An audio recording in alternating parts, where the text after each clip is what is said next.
You are listening to the Healthy Leader Podcast with Tracy Fisher, episode number 18. Welcome to the Healthy Leader Podcast, where it's all about optimizing your health, energy, and performance for your mind and your body. And now, your host, Master Coach Tracy Fisher. Hello there, and thank you for joining me. I will tell you, it is a beautiful day here in Cleveland. The snow is gone, the sun is out. It's still a little chilly, but it is so crisp and clean, and it smells fresh out there, and I love it. And I want to take a moment to say a really big thank you to those of you who have reached out and said that this podcast is helping you. I am loving those messages and those emails and all the support. And if you are enjoying this, I would love for you to leave a review on iTunes or wherever you are listening. So this topic today on the power of forgiveness is a really big topic for me personally. I am passionate about forgiveness, and this has been coming up a lot lately. For sure, it's been coming up for me personally and for a lot of my clients in terms of what is going on in the world, and also just in terms of our own personal lives and what's going on professionally. And the world that we all are living in right now is providing a lot of opportunity to not live in forgiveness. We have a world crisis going on with a lot of fear and anger and disagreement at its ultimate level. And there are a lot of reasons to disagree on policy and international relations and politics, and also within our professional community with so many unknowns, with some companies that are booming and then others that are really struggling to even hire enough people, and others are struggling to keep the doors open. And there seems to be plenty of people and circumstances to blame. And here's the interesting thing, and I've been thinking about this a lot lately, we also have what I would call smaller grievances, just daily grievances, including, the person who just cut you off in traffic, or the coach who did not let your kid on the team. I was just talking with someone about that. Or the fact that someone in your house keeps leaving dirty dishes in the sink. Or there's a colleague that you feel like they are not pulling their weight. So the world at large and our worlds provide a lot of people and opportunities to not forgive. So this has quite a bit to do with wellness and well-being, a lot. And I want to frame this by, again, emphasizing that we talk about the TEA cycle in our work. I call that the Tango Echo Alpha cycle in our work. And the T stands for thoughts, and the E stands for emotions, and then the A stands for actions. And the key to self-leadership, if this is what you choose to do, is to understand that the premise is that our thoughts create our emotions, and then our emotions lead to our actions. And that is really important to understand when we truly are trying to change. When we're trying to change who we are, when we're trying to change our reactions or our responses, whether it's trying to eat healthier or to drink less alcohol or to be kinder or more open in our interactions or to be less stressed about what is going on in the world and in our worlds. And it is also true when we are practicing forgiveness. We have to understand that our actions and our emotions are influenced by our thoughts. They're triggered by our thoughts, not by what's happening in the world. And that can be a difficult thing to understand, especially with all of the things that are going on in our world right now. And understanding this TEA cycle is foundational. And then actually using it, especially if we feel that someone or something or a situation has wronged us. So using the cycle takes practice. And so I want to talk about this TEA cycle and forgiveness and how it can be immensely powerful and can help us to be the best version of ourselves no matter what is going on in the world. And so I want to talk about it by breaking down the word itself into its syllables. And then I want to give you steps to practice forgiveness. And so I want you to think about the word forgiveness. So we're going to talk about for. Who is forgiveness really for? And then we're going to talk about the give section. What are you giving when you forgive? What are you giving up when you forgive? And then also we'll talk about the ness. What is the state or condition that is created when we practice forgiveness? So let's start with the for piece. Who is it for? And most often I think that we frame forgiveness as something that we give to somebody else, as an I forgive you. I'm giving my forgiveness to you because you did something or you said something that hurt me physically or mentally or emotionally. And I think that sometimes people think that if we forgive someone, that means that we're not going to hold them accountable, or it's like erasing what happened, or even forgetting what happened. So we might say, I forgive you for cheating on me in this relationship. And so that means I'm going to take you back. Or I forgive you for taking my wallet. So then I'm not going to report you. And this is really true in terms of parenting. If I forgive my child, then that means that I won't hold them accountable or have consequences. And I don't think that that's what forgiveness is at all. So for me, I like thinking about forgiveness in terms of three main elements. And the first is the choice to forgive, deciding that you will or that you will not forgive. And then there's that emotional element of truly forgiving within your heart and not carrying around negative feelings towards the other person. And then there's the action piece and what we're going to do when we forgive. And so the first two pieces, the choice and the emotions that we hold, are really tied together. And we know that through that TEA cycle. But the action piece, that stands on its own. And there's a really great story to illustrate this point that I want to share with you. A few years ago, I was at a parenting session that was being held by a local private school, and there's a psychiatrist there who was speaking to parents and talking about how we can have love and compassion and hold that space for our children while simultaneously holding strong boundaries. That's the ultimate dance of parenting, right? And so she used this analogy that I love. She compared holding love and compassion with boundaries to the two key components of a song. And those two key components are the tune or the melody and then the words to the song. And the analogy was that as a parent, you always want to provide a tune and a melody that is loving and safe and supportive, and that energy is foundational. That permeates the room. It's the background music. It's the tune or the melody. And then there are the words, and the words are the boundaries. The word is the action piece. The word is the follow through, the responsibility and your rules. So for example, if your child is getting poor grades and you are practicing this energy of love and compassion while also having a boundary, you might say, I totally understand that you are struggling and that this is really hard for you. It's hard to organize. It's hard to prioritize. And I'm going to help you do that in a variety of ways. And we can brainstorm ways to do that together. And also, one of the ways that I am deciding that we are definitely going to do that is by limiting screen time or weeknight activities or whatever you decide is the boundary as a parent. So you can hear that the tune is loving and supportive, but the boundary is the consequence of the poor grades. So simple? Yep. Easy? Not at all. Why? Because we are emotional beings, and it is one thing to know how you want to act and behave towards your children and the people that you love and the people that you work with and the people who are standing next to you in the grocery line or in traffic. And it is quite another to manage that energy. And I think that the practice of practicing forgiveness is an amazing tool that can help us in managing all of those other emotions. So here's my caution in giving this example on the parenting. It is very different to say to somebody, I know this is hard for you, and I know you don't like it, but you made this bed, and so this is what we're going to do. That's not the energy of being loving. That's more like, I told you, you're wrong, I'm right, and this is what's going to happen. So don't misconstrue the tune and the words. Make sure that the practice of forgiveness is about you and how you are utilizing your own thoughts and your own energy. And it's not easy to cultivate the energy of forgiveness and the energy of compassion and love and kindness in the midst of chaos and when we're really hooked in. But oh, it is so, so powerful to be able to do that, to have empathy and awareness, and to also simultaneously take your right action that you deem as necessary. That is powerful. And so I like to think about forgiveness as being able to practice utilizing that energy. It's about singing the tune of forgiveness with your energy and what you are giving and who you are being.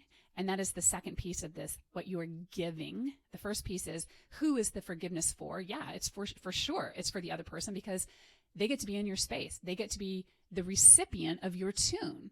It's like being around someone who is vibrating on a higher plane. Of course, that is beneficial for anyone who's in the AO, in the area of operations.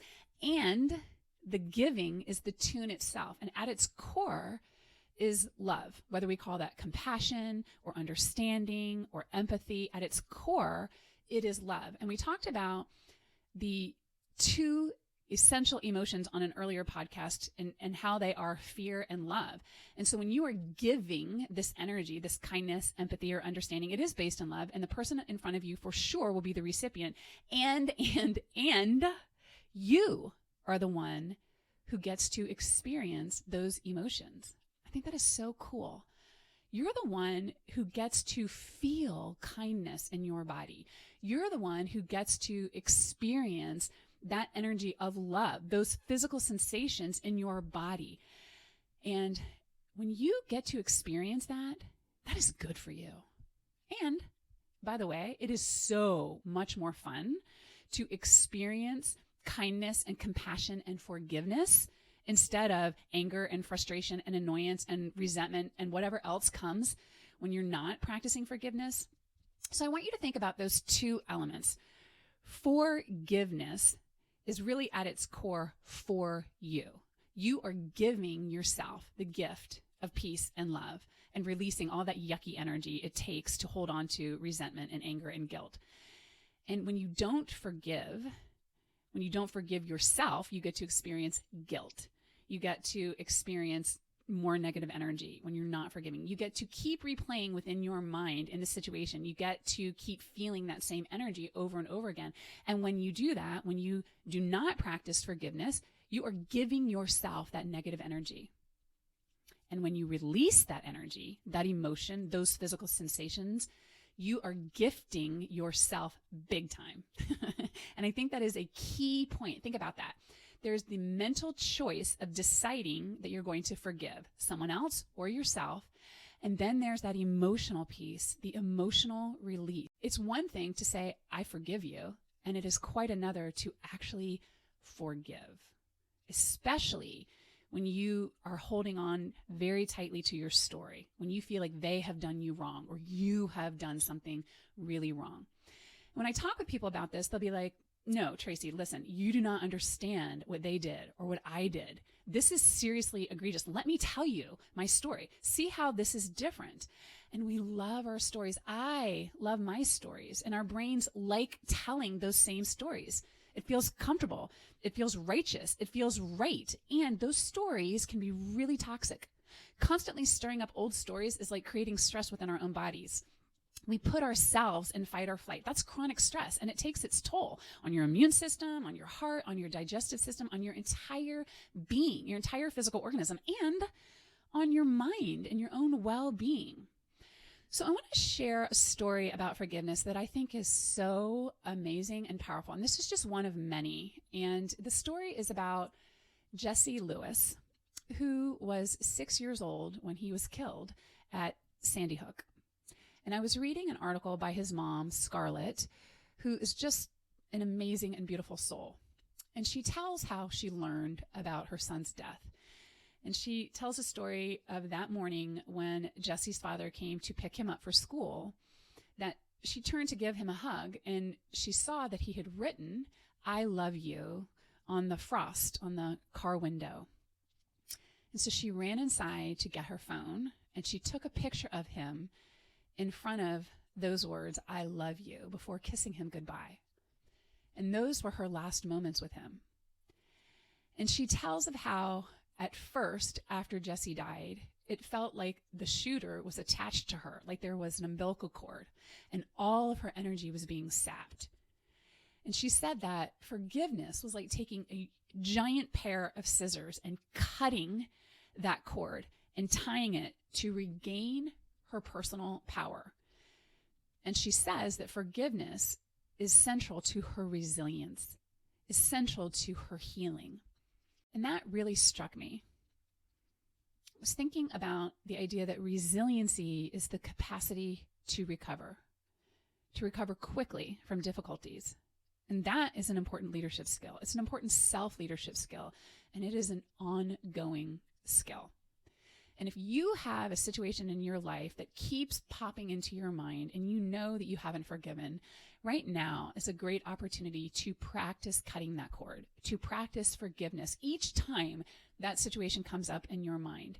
Every time you notice unforgiveness in your mind and your heart, it is an opportunity to practice resiliency. Scarlett talks about how she moves through forgiveness and then something will pop up in her mind and then she will remember and then she practices forgiveness again and again.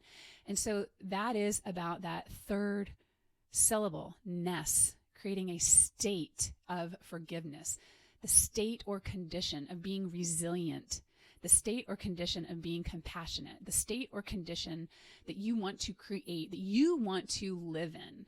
And so being resilient by its very nature indicates that there is a difficulty or a tragedy or a circumstance or a memory to recover from. And so being resilient means to continually choose over and over and over again, to choose love and forgiveness, especially when we are hurt and the memories are fresh or we keep replaying them and making them fresh.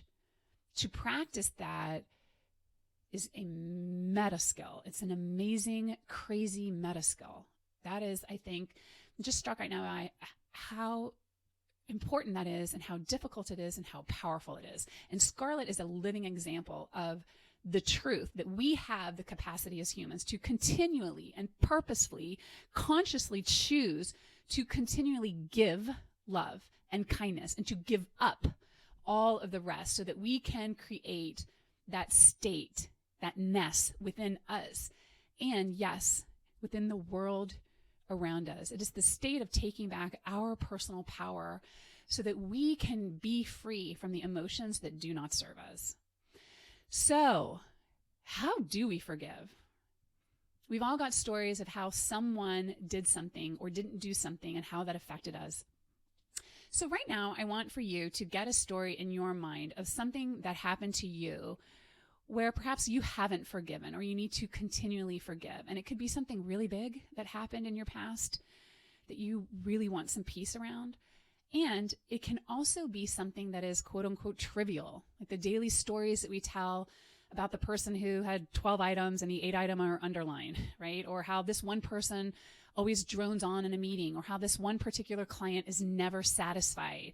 Or we have this story about our in-laws, or whatever the daily stories are that we tell. So whatever it is for you, I invite you to get that story in your mind and then go through this forgiveness practice so that you can practice the power of forgiveness. And there are 3 steps to it. So the first step is to write your story down, to get it all out, to write out all the details, and to let your brain speak freely.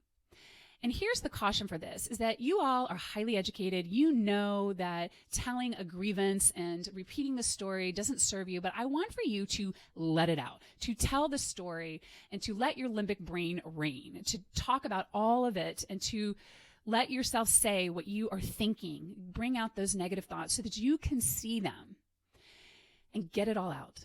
And then see if you can go back and capture what actually happened, the facts of the situation in one sentence or as succinctly as you can. And I want to give you an example to illustrate how difficult this can be. So I like to show a video of a kid throwing a temper tantrum, and I mean a temper tantrum in a grocery store. And I do this when I am running workshops, and this kid is going at it. He's throwing stuff off the shelves, he's kicking and screaming, he's high-pitched, and people are watching. And so it's entertaining for us, right? And when I ask people to say, okay, tell me this story succinctly, never is a story told succinctly. Why? Because people have been in that situation, either on the receiving end as the parent, or they have seen other people in that situation and they can commiserate. And so I hear things like that kid needs some serious parenting, or that parent needs to do the right thing and buck up and haul that little kid to the car, or someone's going to tell their own story of how they handled it. And inevitably, it takes a long time to get to a succinct sentence that describes what happened, because we like our stories. We like to interject our stories into whatever is happening, even to a video that we have nothing to do with. And so the succinct sentence in this scenario is that the child is on the floor kicking and screaming. The child has thrown things off of the shelf. That's it. Everything else is pretty much speculation and stories and opinions and judgments about what's going on. So the first step for you is after you are done writing out your story, is to focus on the situation and to come up with one sentence that describes the situation and to make it as succinct as possible. And the reason that we do this is because we are practicing separating out what we make that story mean from what actually happened. And that is a meta skill all by itself, understanding the difference between the facts and what we make them mean. And there are so many ways to interpret situations. And that's what the second step is all about. It's about identifying your TEA cycle, your thoughts and emotions and actions around the situation. So see if you can identify, again, succinctly what you are thinking, what you are emoting, what you are feeling, and how those emotions impact your actions. And come up with one sentence to describe your TEA. So you write out the sentence and it'll start with, I think, fill in the blank. So then I feel in the blank. And then I do, fill in the blank. So in the example of the kid freaking out at the grocery store, one example might be, I think that other people are thinking I don't know how to parent. So I feel totally embarrassed. And so then I grab my kid and I run out of the store. So that's the thought, the emotion, and then the action. Or another example might be, I think that my kid is being disrespectful and I need to fix that as soon as possible. And so I feel threatened. And so my actions are I show him who is boss by grabbing him, smacking him, giving him the stink eye, slapping, whatever. And the key is to link your thoughts, emotions, and actions and to objectively see how you are creating your actions through your thoughts. And this is really, really important because in this scenario of feeling embarrassed or angry or overwhelmed, these can be linked to the idea of forgiveness because it's really easy to blame our emotions and our actions on how someone else behaved. The reason I feel like this is because my kid was on the floor in the grocery store. When we do that, we blame other people for our emotions, and that never works in the long run. It doesn't work for you. It doesn't work for your kid. It doesn't work for your colleagues. It doesn't work for your relationships. And so we want to be able to clearly identify our responsibility, our ability to self-lead, our own TEA cycle. I just think that's so amazing. And then the third piece, the third step is to decide on whether or not you want to keep the story that you're telling. Decide if that story is in alignment with who you want to be. And so in this scenario, if you back up and you think about it and you're like, okay, what state do I want to create? Who do I want to be?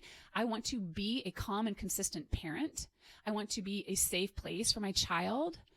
I want to be a strong disciplinarian. The bottom line is that you get to choose your state, your way of being, your ness, and then see if the story that you've told is in alignment with who you want to be. And then if not, you get to change it. That's when you get to decide if you want to continue telling that story or not. And if you are coming from a calm and safe place, then perhaps you might gently pick up your child and take him to the car. You might decide to stand there and stare at your child until they stop. The key is that your state of who you are being is going to dictate what you do. And the really cool thing about this is that no matter what is happening around you or to you, you always, always, always have the capacity to choose your response to the situation. Again, is this easy?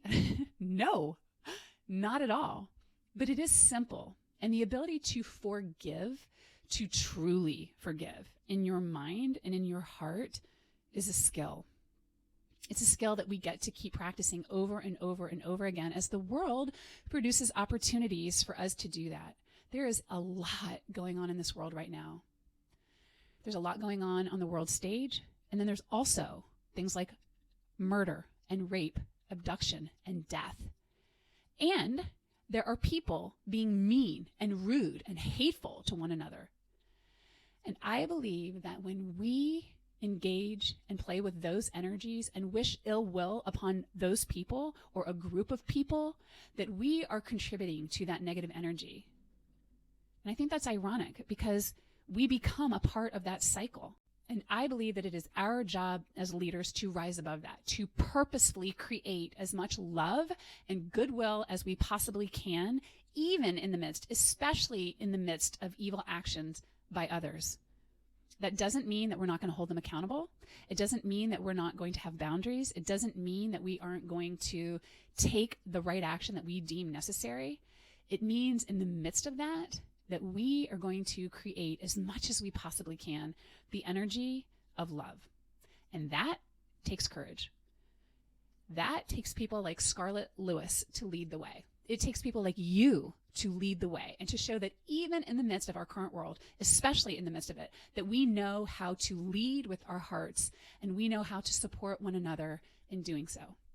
So thank you all for listening. I think that you are fantastic. I believe in you, and I am honored to walk this walk with you, especially now, and to practice all of this with you. I am deep in the practice, and as they say, you teach and speak what you need to hear, and I am practicing forgiveness.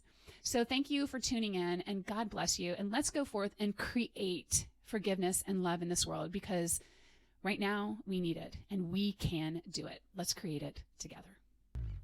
Hey there, if you are ready to take your well-beingness to the next level, come visit thewellness.coach, where I've got lots of free resources. And make sure that you type in thewellness.coach, not .com, and I will see you there.